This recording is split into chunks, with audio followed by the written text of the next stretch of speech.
دوستو آج کی اس ویڈیو میں ہم پنجاب کے اس مشہور بدماش کا ذکر کرنے جا رہے ہیں جس کی زندگی میں اس پر 80 قتلوں کے مقدمات درج تھے، لیکن حیران کن طور پر اس شخص نے حج اور عمرے بھی کر رکھے تھے اور اس کے ساتھ ساتھ کئی مسجدیں، مدرسے اور امام بارگاہیں بھی تعمیر کروائیں۔ دوستو یہاں پر سوال یہ پیدا ہوتا ہے کہ اس طرح کا پرہیزگار اور نیک شخص آخر جرائم کی دنیا کا بادشاہ کیسے بنا؟ کہا جاتا ہے کہ پاکستان کا کوئی بھی ایسا بڑا شہر نہیں ہے جس کے تھانوں میں اس خطرناک بدماش کے خلاف قتل کے مقدمات درج نہ ہوں۔ اس مشہور زمانہ ڈان نے اپنی زندگی کا زیادہ تر حصہ جیل میں ہی گزارا۔ بے شمار قتلوں کے بعد اس شخص کو سزائے موت سنا دی گئی جو کہ بعد ازاں عمر قید کی سزا میں تبدیل ہو گئی۔ دوستو اس شخص کی کہانی کا آغاز کیسے ہوا اور کیا اسباب بنے کہ ایک نمازی پرہیزگار شخص 80 لوگوں کا قاتل بن گیا؟ ان سوالات کے جوابات جاننے کے لیے ہم آپ کو اپنے یوٹیوب چینل میں خوش آمدید کہتے ہیں۔ ویڈیو کا آغاز کرنے سے پہلے ہمارا یوٹیوب چینل سبسکرائب کر دیجئے، ساتھ دیے گئے بیل آئیکن کو بھی دبا دیں تاکہ اس طرح کی ویڈیوز آپ تک پہنچتی رہا کریں۔ تو چلیے بڑھتے ہیں اس پر اسرار کہانی کی جانب۔ دوستو یہ ہے حاجی جاوید اقبال۔ یہ شخص اپنے علاقے میں کالا دائی والا کے نام سے مشہور تھا۔ یہ اپنے بچپن ہی سے ویلڈنگ کا کام کیا کرتا تھا، جبکہ اس کی والدہ قریب ہی ایک ہسپتال میں نرس تھی اور اس ہسپتال میں وہ دائی والا کام کیا کرتی، جس کی وجہ سے لاہور کے علاقے اسلام پورہ میں حاجی جاوید اقبال کو کالا دائی والا کہہ کر پکارا جاتا تھا۔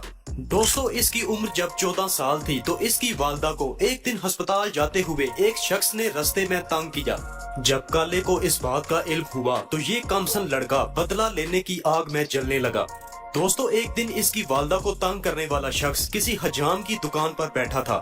کالے نے دکان پر پہنچ کر اس طرح اٹھایا اور اس شخص پر قاتلانہ حملہ کرتے ہوئے اس کی گردن الگ کر دی۔ اس طرح کالا دائی والے نے 14 سال کی عمر میں پہلا قتل کیا۔ اگلے ہی دن پولیس نے اسے گرفتار کر کے جیل میں بھیج دیا۔ جیل میں پہنچنے کے کچھ عرصہ بعد ہی لاہور کے انڈر ورلڈ ڈان بلا ٹرکاں والا نے کالا دائی والا کو جیل سے نکلوا لیا، اور پھر کالے نے بلا ٹرکاں والا جو کہ ٹیپو ٹرکاں والا کا والد تھا اس کے گن مین کی حیثیت سے کام کرنا شروع کر دیا۔ بلا ٹرکاں والا کے گروپ کی لاہور میں پرانی دشمنیاں چل رہی تھی اور ان کے قتل و غارت ہوتے رہتے تھے، جس کی وجہ سے کالا بھی ان کے گروپ کا حصہ بن گیا۔ لہٰذا کالا دائی والا بھی اس دلدل میں پھنستا گیا اور اس پر کئی قتلوں کی FIR درج ہوئی۔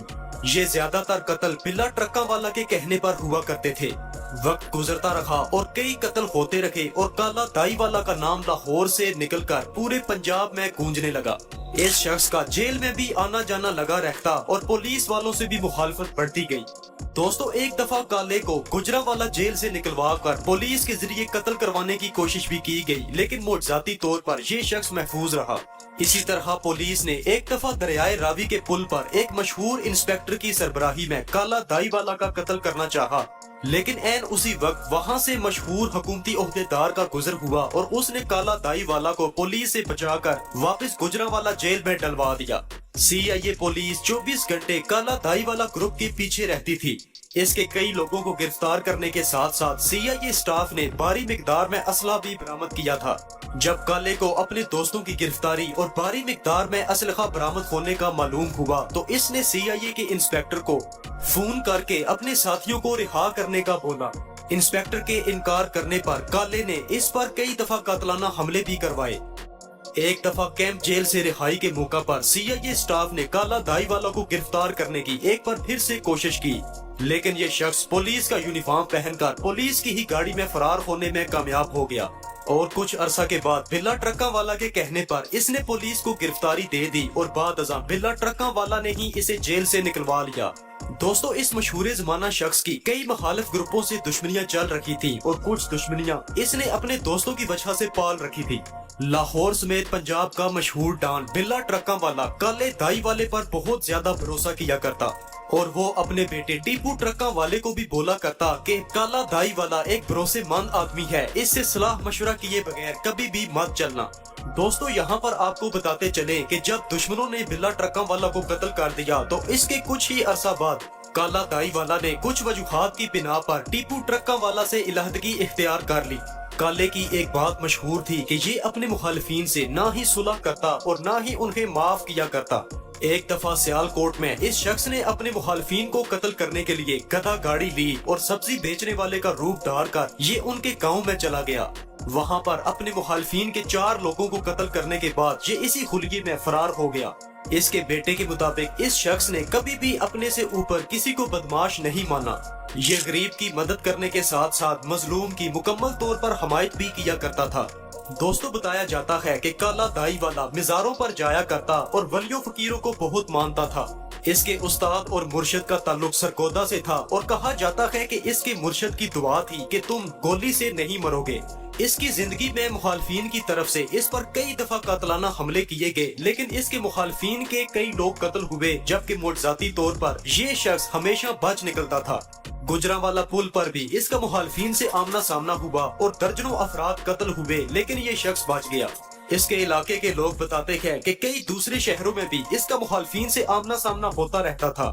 سن 2010 میں یہ اپنی رہائش گاہ سے نکل رہا تھا تو مخالفین نے ان پر قاتلانہ حملہ کر دیا، جس میں اس کے 2 ساتھی قتل ہو گئے، لیکن یہ بچ نکلا۔ اس کے بعد سیشن کورٹ میں کالا دائی والا کو قتل کرنے کے لیے مخالفین نے اپنے ایک بندے کو وکیل کے بھیس میں بھیجا، لیکن جب وہ شخص کالے پر حملہ کرنے لگا تو اس نے اس کا ہاتھ پکڑ کر بندوق نیچے کر دی، جس کی وجہ سے کالے کی ٹانگ میں گولی لگی، لیکن مخالف آدمی فرار ہونے میں کامیاب ہو گیا۔ دوستو کالے کے بارے میں بتایا جاتا ہے کہ یہ پراپرٹی کے کاروبار سے بھی منسلک تھا اور ایک دفعہ لاہور میں یہ اپنے دفتر کی طرف جا رہا تھا تو مخالفین کے حملے کے نتیجے میں اس کے 2 ساتھی قتل ہو گئے اور کالا دائی والے کے جسم پر 15 گولیاں لگی، لیکن 15 گولیاں لگنے کے باوجود بھی یہ شخص ایک بار پھر سے معجزاتی طور پر بچ گیا۔ لاہور میں موجود شہزان فیکٹری کے پاس ایک دفعہ کالے دائی والے کا پولیس کے ساتھ مقابلہ ہو گیا۔ اس پولیس مقابلے میں کالے کا بیٹا قتل ہوا، جبکہ دوسری طرف 3 پولیس اہلکار بھی مارے گئے اور 2 شدید زخمی ہوئے۔ بعد میں پتا چلا کہ اسی پولیس مقابلے میں کالے کے 3 ساتھی بھی قتل ہوئے تھے۔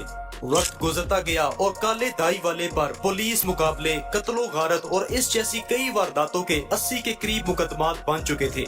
دوستو آخر میں آپ کو بتاتے چلے کہ اس شخص کے ایک اور بیٹے پر 302 کا مقدمہ درج ہو گیا۔ پولیس نے اسے جیل میں بند کر دیا اور تب کالا بھی بے بس ہو چکا تھا کہ اپنے بیٹے کو جیل سے آزاد کروا لے۔ بس اسی غم میں یہ شخص روز سوچتا رہتا کہ لوگوں کے بیٹوں کو میں جیل سے نکلوا لیا کرتا تھا اور آج اپنا بیٹا جیل میں ہے اور میں بالکل بے بس ہوں۔ دوستو بتایا جاتا ہے کہ اسی رنج میں کالے دائی والے کو 2014 میں ہارٹ اٹیک ہوا اور یہ اس دنیا فانی سے چل بسا۔ اس طرح سے ویلڈنگ کا کام شروع کرنے سے لے کر 80 قتل کرنے تک کا یہ سفر اختتام کو پہنچا۔ دوستو اگر آپ کو ہماری آج کی یہ ویڈیو پسند آئی تو ہمارے چینل کو سبسکرائب کرنا مت بھولیے گا۔ بہت جلد اسی طرح کی ایک کرائم سٹوری کے ساتھ حاضر ہوں گے، تب تک کے لیے اجازت چاہتے ہیں۔ اللہ حافظ۔